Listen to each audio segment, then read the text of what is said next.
In this activity, we are going to install the NPS, or Network Policy Server, and RRAS server roles in our environment to mimic a more realistic production environment where Active Directory authenticates our users as opposed to a single server.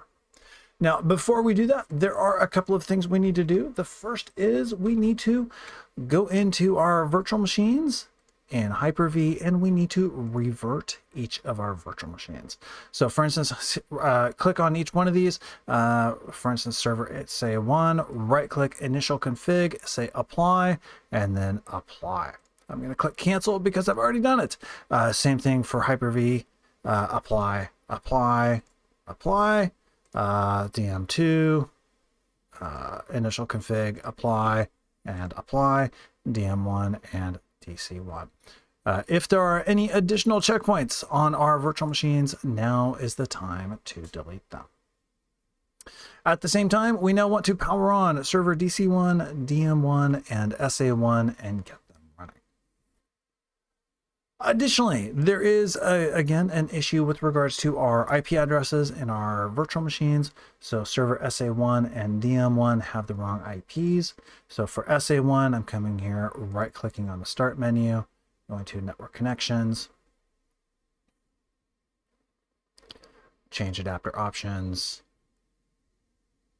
and then Ethernet 1, I'm going to right-click Properties and IPv4 Properties, and change the IP address from 192.168 to 172.31.0.101. Okay, and close. And then same for DC1, right click the Start menu, Network Settings, Network Connections, change adapter options, Ethernet 1, Properties, IPv4 Properties, and 172.31.0.240. Okay, and close. Awesome. One last remaining item. The lab tells you to log in to DM1 as an administrator. We want to log in as a domain administrator, which I have already done here. All right, with that being said, we can now start the lab. And so we go to server DC1, and we want to start off by opening up PowerShell.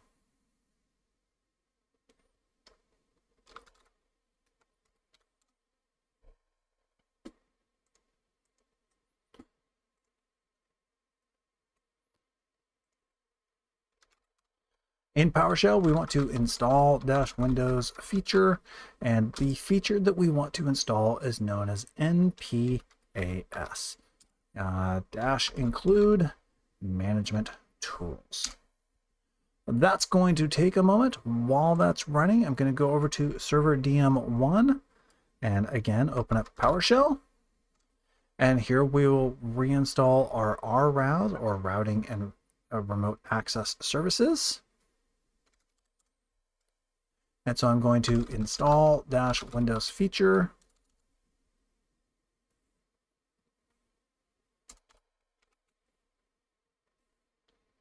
Accidentally hit tabbed, so it's attempting to do tab complete.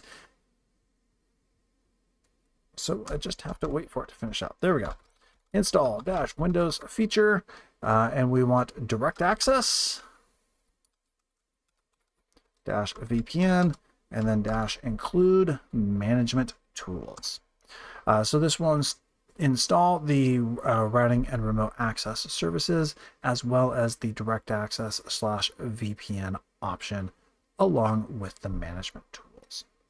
This is going to take a couple of minutes, so I'm going to pause the video and come back when we're finished. All right, so as we can see, NPS is still installing on our domain controller. However, on our server DM1, our direct access VPN finished, including the management tools. We can see, yes, success, true, restart needed, no. We can continue while we're waiting for NPS to finish. So we go to Server Manager, and then in Server Manager, we should be able to click Tools and Routing and Remote Access. Routing and remote access. As a side note, if this does not show up immediately, I have seen in the past coming back to PowerShell and just pressing up arrow and then running that command again will set the installs to work properly, at which point back in Server Manager, the tools should show up. Okay, so tools, routing, and remote access, and we want to configure the routing remote access on this machine.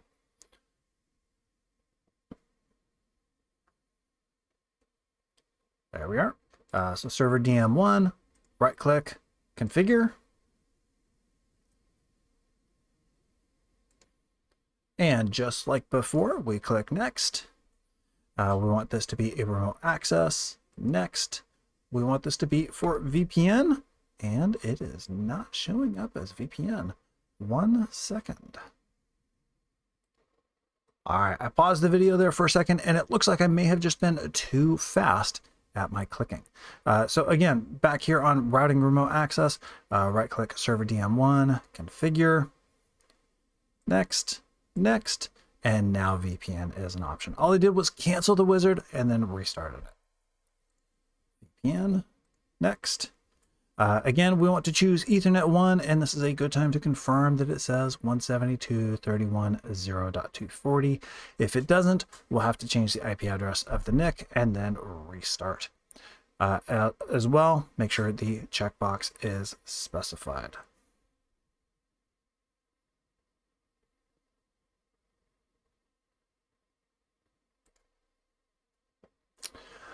For the IP addresses, we want to specify from a range. So we choose a specified range, next, and then new. And the address range we want is 10 different IP addresses, and it gives us a different range assignment. 172.31.0.1, and then we want 10 IP addresses, and so that will automatically fill in for us. Okay, next, next, and finish. It will give us a warning or two here with regards to firewalls and DHCP. So DHCP, yep, okay.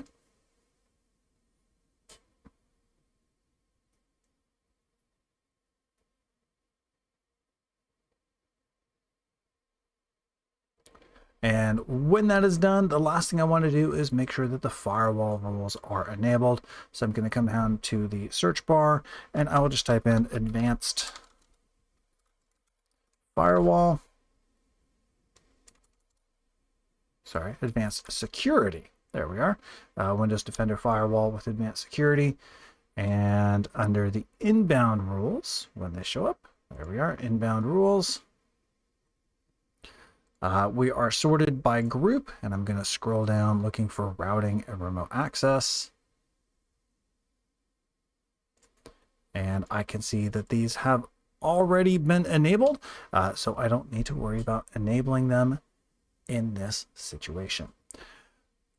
Finally, go ahead and wait for the install for NPS on the server DC to finish, and when it's finished, you are done with this activity.